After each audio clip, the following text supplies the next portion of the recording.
आज की वर्कशीट है वर्कशीट नंबर 55 क्लास 9th के लिए। ये जो एक्सट्रैक्ट दिख रहा है ये पोएम का एक्सट्रैक्ट है जो आपकी बुक से लिया गया है और पोएम का नाम है नो मेन आर फॉरेन, कि कोई भी विदेशी नहीं है। इसका मतलब होता है फॉरेनर, जैसे आपने सुना भी होगा फॉरेनर कि वो विदेश से आया हुआ है, मतलब कोई भी विदेशी नहीं है।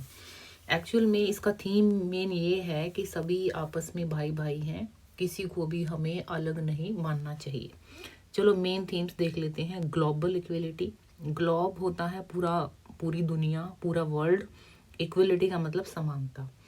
जो विश्व के प्रत्येक व्यक्ति है वो बिल्कुल एक दूसरे से मिलती जुलती क्वालिटी का होता है, बिल्कुल भी एक दूसरे से अलग नहीं होता। तो इसको बोलते हैं हम ग्लोबल इक्वलिटी। अच्छा, दूसरा है वी शुड लिव पीसफुली, कि मतलब हमें शांति से रहना चाहिए, एक दूसरे से प्यार से रहना चाहिए, ना कि एक दूसरे से नफरत करनी चाहिए। ये है इसका थीम। अच्छा, एक है we should not fight with each other, किसी भी आधार पर हमें एक दूसरे से लड़ना नहीं चाहिए। तो ये इसके मेन थीम्स थे। इस पोएम को एक बार इसके एक्सट्रैक्ट को रीड करेंगे। Let us remember whenever we are told to hate our brothers, it is ourselves that we shall despise, betray, condemn. याद रखो कि जब भी हमें ये कहा जाता है कि अपने भाइयों से लड़ें, मतलब अपने देश वालों से या इवन जो दूसरे देश में रहते हैं उनसे भी लड़ें, तो इसका मतलब ये है इट इज़ आवर सेल्फ, कि हम उनसे नहीं बल्कि अपने आप से ही लड़ रहे हैं। That we shall dispossess, dispossess का मतलब होता है बेदखल करना, डिप्राइव करना, वंचित करना। हम अपने आप को ही एक दूसरे से वंचित कर रहे हैं, बिट्रे कर रहे हैं, नफरत कर रहे हैं। कंडेम का मतलब होता है निंदा करना। तो इसका मतलब हम दूसरे की बुराई नहीं कर रहे बल्कि अपनी ही निंदा खुद कर रहे हैं। ठीक है, आगे बढ़ते हैं। Remember we who take arm against each others, it is human earth that we defile. ठीक है, याद रखो कि अगर हम आर्म्स, आर्म्स का मतलब है हथियार, अगर हम एक दूसरे के विरुद्ध हथियार उठाते हैं तो इसका मतलब है जो ये अर्थ है इसको हम दूषित कर रहे हैं। डिफाइल वर्ड, दूषित करना, हम पूरी पृथ्वी को दूषित कर रहे हैं। Our hells of fire and dust outrage the innocence of air that is everywhere our own. और जो हमारी घृणा है, ठीक है, हिल्स ऑफ फायर, हमारी डिज़ायर्स हैं, हमारी इच्छाएं हैं, एक दूसरे को नीचा दिखाने की प्रवृत्ति है, उससे क्या होता है आउटरेज। ठीक है, वो क्या करती है, इनोसेंस ऑफ एयर, जो हवा की इनोसेंस है उसको छीन लेती है। मतलब जो हमारी जो इंसान में मासूमियत होती है वो उसको छीन लेती है। क्या छीन लेती है? घृणा। ठीक है, remember no men are foreign and no countries strange.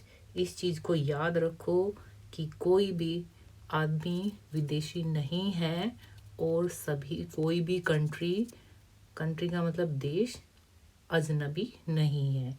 यानी कि सब भाई भाई हैं, सब के क्वालिटीज़ एक दूसरे से मिलती हैं। हमें एक दूसरे को भेदभाव से नहीं देखना चाहिए। ये इसका हमने डिस्कस किया। अब क्वेश्चन पे चलते हैं। फर्स्ट देखिए, what as per the extract the word dispossess does not refer to. Dispossess word आया है, डिस्पोजेस से जो मैच नहीं करता वो वर्ड हमें ढूंढना है।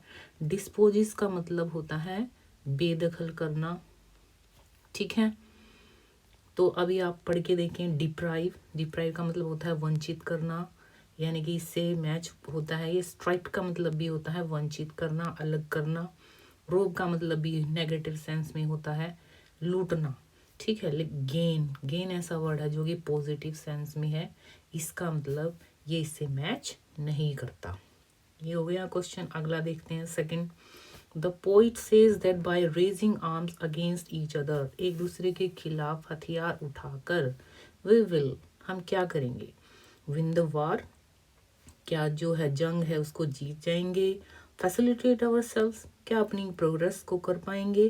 टेंट आवर लैंड, जो हमारी धरती है उसको पोल्यूट कर देंगे, उसको दूषित कर देंगे। एडोन आवर अलर्ट, आवर लैंड, एडोन का मतलब होता है सुंदर बनाना, या हम अपनी जो धरती है उसको सुंदर बना पाएंगे।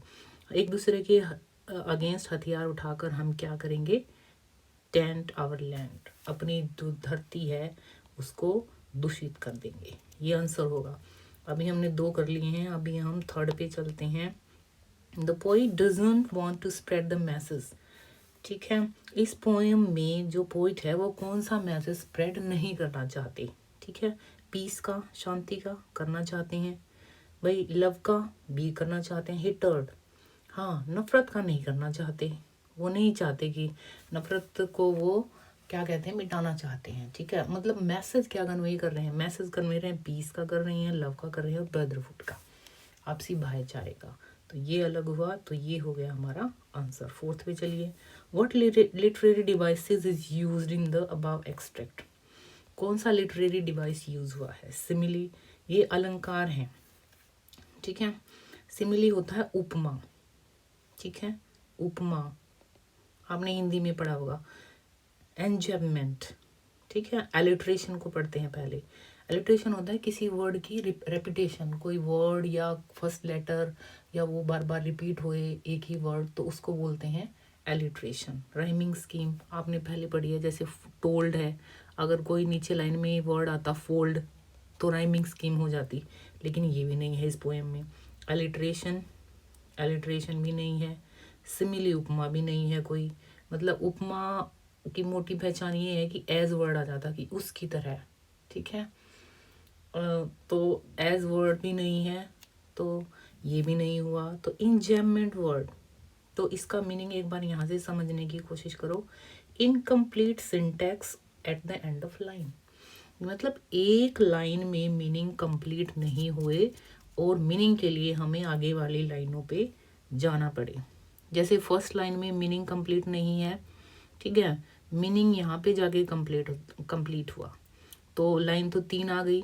ठीक है, तो मीनिंग कंप्लीट हुआ आगे जाके, तो इसको बोलते हैं हम एंजैममेंट। तो ये हमें यहाँ से क्लियर हो गया। फोर्थ पे जाते हैं, द लास्ट स्टैंजा, ये वाला स्टैंजा, ये लास्ट वाली लाइन है, इसमें है कि no men are foreign and no country strange. इसमें क्या बताने की कोशिश कर रहा है poet, we live in different countries, हम अलग अलग कंट्रीज में रहते हैं। We are all stranger for each other, हम अजनबी हैं एक दूसरे के लिए। We are all human beings, हम सभी मानव हैं। We should not trust anyone, हमें किसी पे यकीन नहीं करना चाहिए। तो इसमें हमें ये मैसेज कन्वे होता है कि भाई कोई भी विदेशी नहीं है, कोई भी कंट्रीज हमारे लिए अलग नहीं है, सभी एक जैसे ही हैं। So we should live with love, ठीक है, नॉट बाय हेटर्ड। तो ये कंसेप्ट इन्होंने देना चाहा है। तो आशा है कि पोएम समझ में आ गई होगी। तो you will complete this in your copies. Best of luck, thank you very much.